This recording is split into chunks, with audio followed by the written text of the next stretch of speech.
என்னை மன்னிச்சிருங்கப்பா. போதும், என்னால் முடியல. நீங்கள் என் மேலே கோவப்படுவீங்கன்னு தெரியும், என்னை வெறுத்துருவீங்கன்னு தெரியும், எல்லாமே தெரியும்.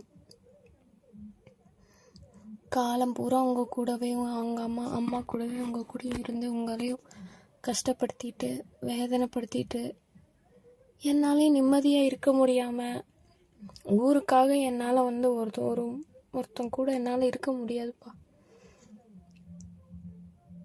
இது என்னைக்கு என் தலையெழுத்துன்னு நான் நினச்சிக்கிறேன்.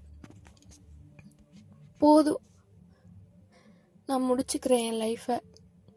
இந்த பஞ்சாயத்து, கோயிலுக்கு கூட்டிகிட்டு போகிறது, பஞ்சாங்கம் பார்க்குறது, இதனால என்றைக்குமே ஒரு பிரச்சனை சால்வ் ஆகாதுங்கிறது ரொம்ப தெளிவாக தெரிஞ்சுக்கிட்டேன்.